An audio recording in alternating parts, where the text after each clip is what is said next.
Project Pluto, The Flying Apocalypse. Chapter 1, The Sky is Falling, the Era of Ultimate Dread. Welcome to Synapse Daily. Close your eyes. I want you to step back into a world where the sun felt a little colder and the nights felt much longer. It is 1964. The Cold War has shifted from a diplomatic chess match into a fever dream of technological insanity. The Cuban Missile Crisis is a fresh scar on the global psyche. Children in Ohio and Omsk alike are being taught that a wooden desk is their only shield against a multi-megaton blast. This was the age of overkill. In this atmosphere of frantic paranoia, the United States military posed a question that sounds like the plot of a cosmic horror novel: how do we build a weapon that never has to stop, never has to hide, and never has to hit a target to kill everyone in its path? The answer was Project Pluto. It was officially designated as the SLAM, the Supersonic Low Altitude Missile. But among those who drafted its blueprints, it was known by a far more visceral name, the Flying Crowbar.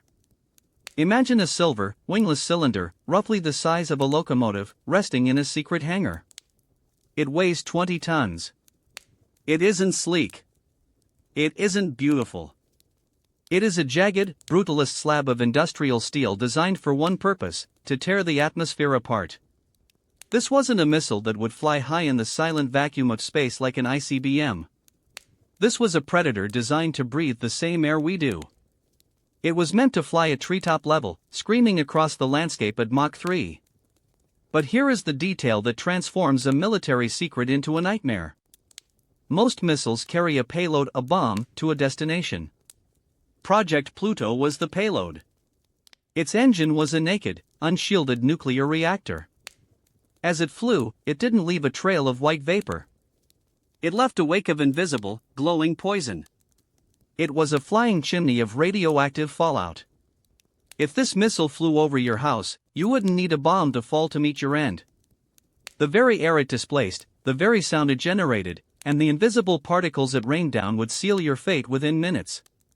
The Flying Crowbar was designed to be the ultimate psychological and biological terror. It was a weapon with no off switch.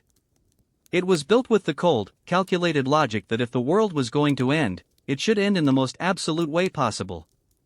This is the story of how we spent millions of dollars trying to bring a radioactive dragon to life. Chapter 2, The Heart of the Beast, The Alchemy of Destruction.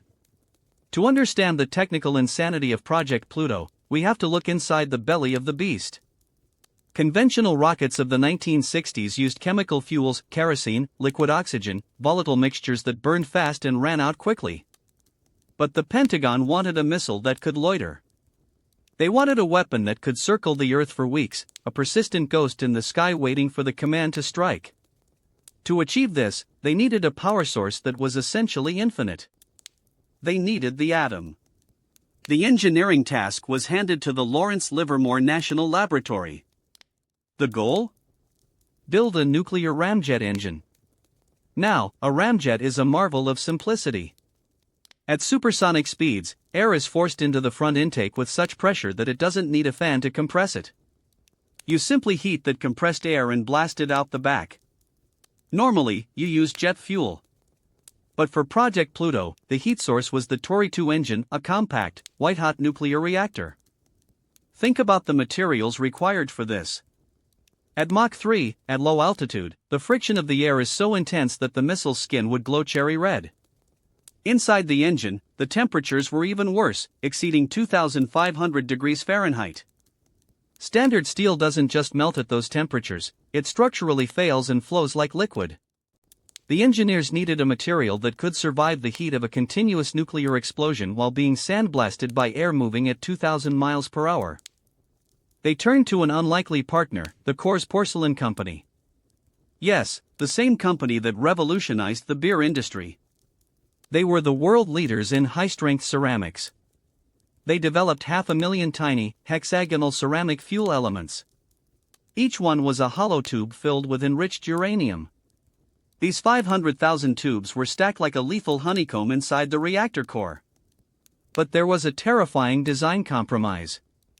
To make the engine light enough to fly, they couldn't include any shielding. In a standard power plant, the reactor is encased in feet of lead and concrete. In Project Pluto, the reactor was naked. The air from the intake passed directly over the uranium-filled ceramic tubes. It didn't just get hot, it became highly radioactive. This wasn't an accident, it was the core mechanic of the weapon. The engine was designed to be a dirty engine by default.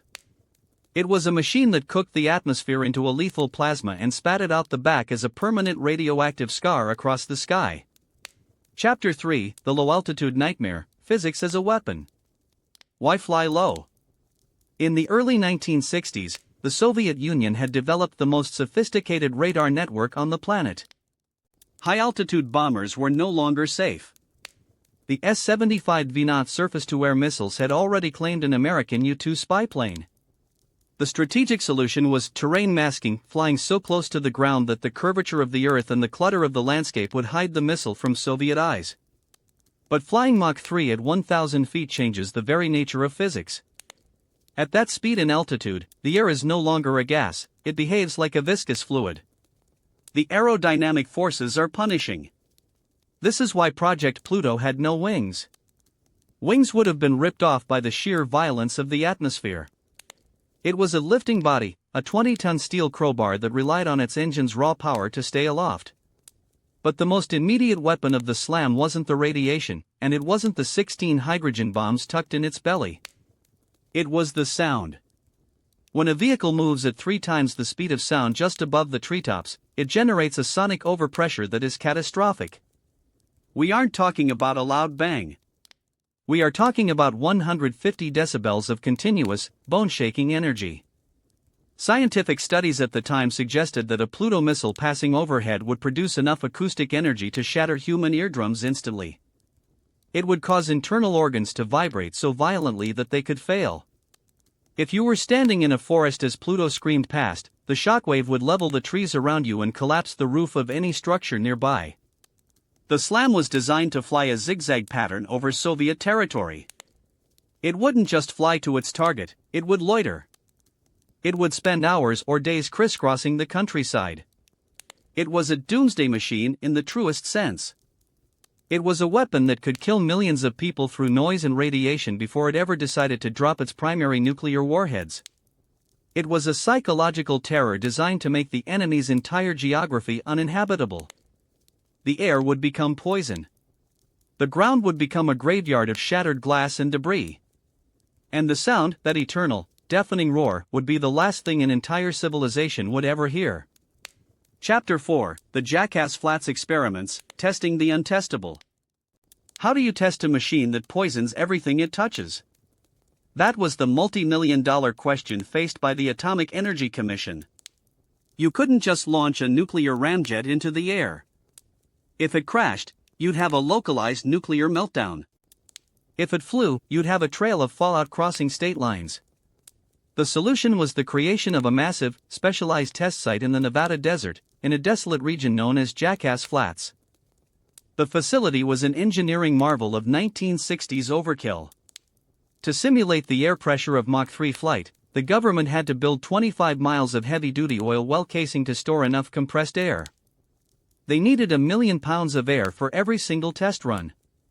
They built a specialized furnace to preheat that air to 1,000 degrees Fahrenheit before it even hit the reactor. On May 14, 1961, the world's first nuclear ramjet, the Tory-IIA, was wheeled out on a remote-controlled railroad. Because the engine would become intensely, lethally radioactive the moment it was activated, no human could be within miles of it. The scientists watched from a lead-lined bunker, staring through closed-circuit television screens. When they opened the valves and the heated air hit the reactor core, the Tory-IIA roared to life. For a few brief seconds, the Nevada desert felt the power of a weapon that could end the world. The test was a terrifying success. The ceramic core held. The thrust was massive. The reactor didn't melt. But the aftermath proved the project's inherent madness. Once the engine was shut down, it remained hot in every sense of the word. It was a glowing, radioactive brick. They had to use a specialized, shielded locomotive to tow the engine back to a multi-million-dollar disassembly building. There, heavy-duty robots, primitive by today's standards but cutting-edge for the 60s, had to take the engine apart piece by piece so the scientists could study the wear and tear on the core's ceramic tubes. These tests proved that the Flying Crowbar worked. It proved that human beings were capable of building a nuclear-powered dragon. But it also proved that we had no way to control it once it was unleashed. There was no safe way to test a full flight. We had built a monster that was too dangerous to even let out of its cage. Chapter 5, The Payload of Doom, 16 Suns in One Belly. While the engine of Project Pluto was a weapon in its own right, we must not overlook its primary purpose. The SLAM was designed to be a carrier. But it didn't carry just one bomb. It didn't carry two. It was designed to carry 16 hydrogen bombs. These were not your standard tactical nukes. These were high-yield thermonuclear warheads, tucked away in the missile's belly like the eggs of a prehistoric, radioactive predator. The delivery system was as ingenious as it was cruel. Most missiles are designed to fly to a coordinate and explode. The SLAM was designed to loiter. It would arrive in the enemy's airspace at Mach 3, and then it would begin its delivery run. Using a primitive but effective terrain countermatching system, it would navigate through the valleys and over the mountains of the Soviet Union. As it passed over a designated target, a city, a military base, a shipyard, it would eject one of its 16 warheads from the top of the missile. Because the missile was moving at 3 times the speed of sound, the warheads couldn't just be dropped. They had to be fired out with enough force to clear the missile's own shockwave. Once released, the SLAM would simply keep flying. It would move to the next target, and the next, and the next. It was a conveyor belt of nuclear annihilation. Imagine the horror of a single weapon system that could, in one flight, wipe out 16 different metropolitan areas. But there's a darker layer to this strategy. What happens after the 16th bomb is dropped? For most weapons, the mission is over. For Project Pluto, the mission was just entering its most sadistic phase. Once empty of its bombs, the missile wouldn't just crash. It was programmed to continue flying. It would circle over the enemy's territory, staying at low altitude, using its naked nuclear reactor to poison the ground for weeks. It would become a loitering radiator. The Pentagon strategists called this effective weaponization of the airframe. To the rest of the world, it was an atrocity. It meant that even if you survived the 16 hydrogen bombs, you could not survive the Flying Crowbar that continued to scream over your head, day after day, raining down the invisible fire of the Tory-IIA engine.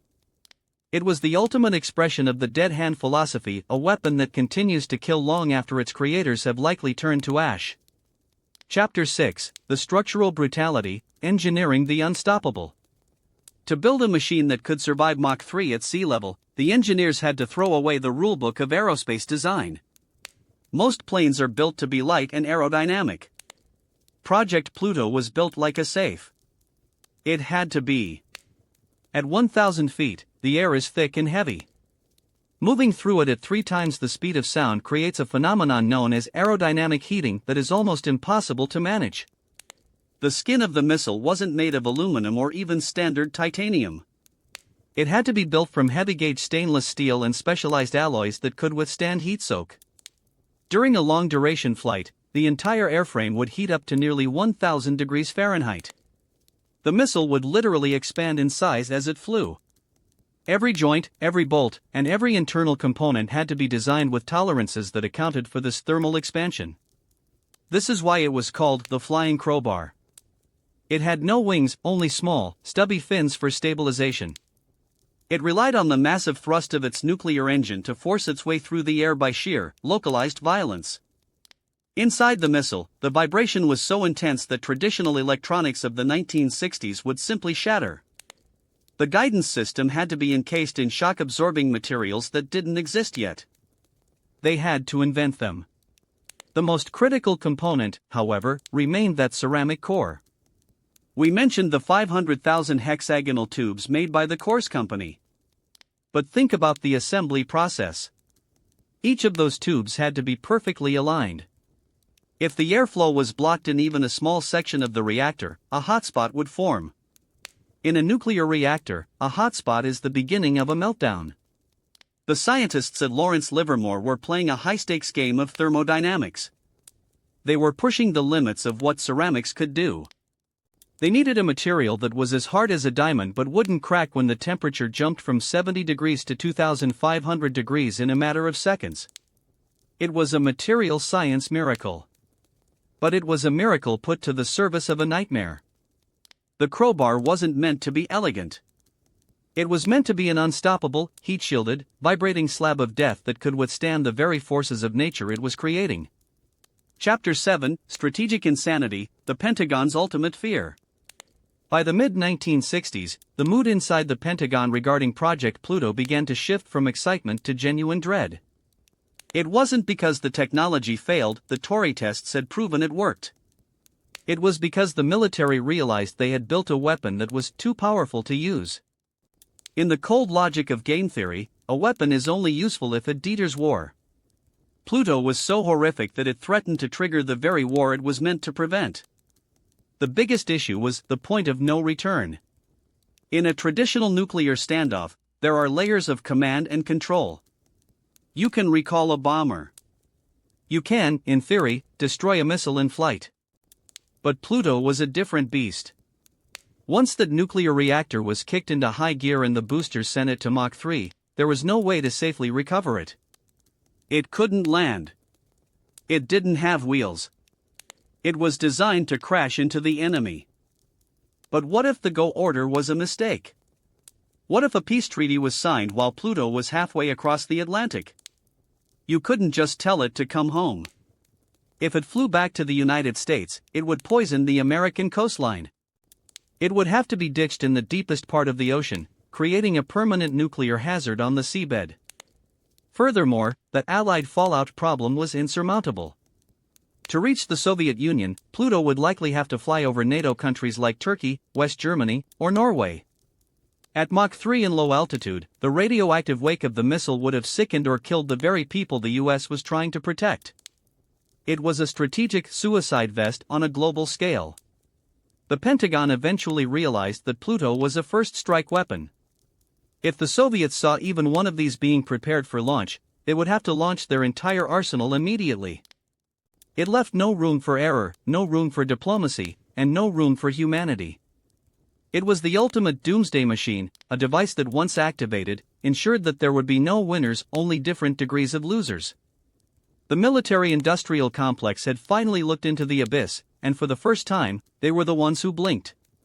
Chapter 8, the 1974 Declassification, The Ghost Returns. In July 1964, the axe finally fell. Project Pluto was cancelled. The official reason given was that it was too provocative and that the development of ICBMs had made it redundant. The massive test facilities at Jackass Flats were abandoned. The prototypes were moved to classified warehouses. The engineers were told to move on to other projects, and a heavy veil of secrecy was draped over the entire decade of research. For 10 years, the public had no idea that a nuclear-breathing dragon had almost been unleashed. It wasn't until 1974 that the first major wave of declassification occurred. When the documents were released, the scientific and academic communities were stunned. They weren't just shocked by the scale of the radiation, they were shocked by the sheer audacity of the engineering. The 1974 reveal coincided with a period of intense public distrust in the government, following the Vietnam War and the Watergate scandal. The revelation of Project Pluto became a symbol of government madness. People began to ask, what else are they hiding? The idea that the US government had spent $260 million, billions in today's money, to create a missile that would intentionally poison the atmosphere was a hard pill for the public to swallow. But the declassification also served as a warning. It showed that under the pressure of an existential threat, human ethics are often the first thing to be sacrificed. The blueprints for the Tory-IIA engine didn't just show a machine, they showed the mindset of an era that was willing to burn the world to save it. Even today, the details released in 1974 continue to be studied by historians and weapon designers alike. Project Pluto didn't just go away. It became a ghost that haunts the halls of military history. It remains the benchmark for the weapon that went too far. It is the standard by which all other dirty weapons are measured. As we move into an era of new hypersonic threats, the ghost of 1974 reminds us that the most dangerous thing about a weapon isn't its speed or its power, it's the lack of a way to turn it off. Chapter 9, The Ghost in the Desert, The Ruins of Jackass Flats. After the official cancellation in 1964 and the subsequent declassification a decade later, the physical remains of Project Pluto didn't just vanish. They became ghosts in the American landscape. To understand the scale of what we were willing to do, we have to look at the graveyard of the project, Site 401 at Jackass Flats, Nevada. This was a place where the rules of environmental safety were rewritten in the name of national security. The facility was dominated by a structure known as the Disassembly Building. Because the Tory engines became so radioactive during their test runs, they couldn't be touched by human hands for months, or even years. The building was essentially a high-tech fortress filled with heavy-duty robotic manipulators. After a test run, a specialized, shielded locomotive called the Jackass and Western Railroad would tow the glowing, ticking reactor into this building. There, behind 6 feet of lead-shielded concrete, technicians would use remote-controlled arms to take the core apart. Even today, the soil around Jackass Flats carries the signature of those tests.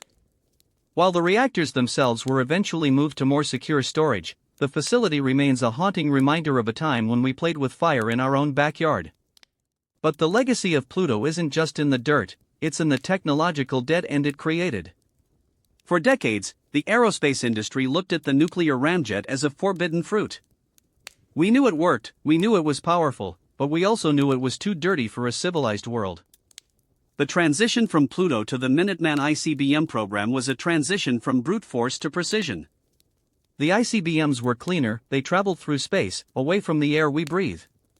Project Pluto was abandoned not because it was a failure of science, but because it was a failure of humanity. It represented a version of the future where the Earth's atmosphere was treated as a disposable resource, a mere medium for a radioactive sledgehammer. As the desert winds blow through the rusted remains of Site 401, they carry a silent warning: some technologies are better left in the grave. But as we will see in the next chapter, not everyone agreed that the dragon should stay dead. Chapter 10, The Resurrection, Russia's Modern Skyfall. For 50 years, the world thought the nuclear ramjet was a relic of Cold War madness. That changed in March 2018. During a high-profile State of the Union address, Russian President Vladimir Putin revealed a series of new invincible weapons. Among them was a cruise missile that sent a chill down the spine of every military historian, the 9M730 Burevestnik, known to NATO as the SSC X-9 Skyfall. The Burevestnik is the spiritual and technical successor to Project Pluto.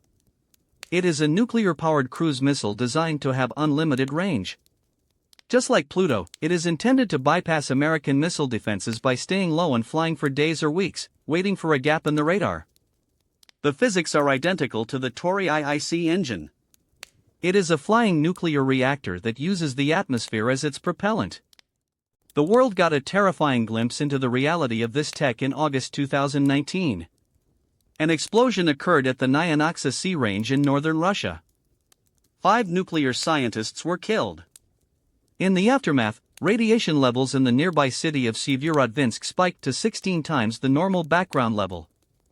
While the Russian government was vague about the details, Western intelligence agencies concluded that they were testing a component of the Burevestnik's nuclear engine. The Nyanoksa accident proved what the engineers at Lawrence Livermore knew in 1964: you cannot build a safe nuclear ramjet. Even in a testing phase, the risks are astronomical. The resurrection of this technology has reignited a global debate. Why go back to a weapon that even the Cold War hawks of the 1960s deemed too dangerous?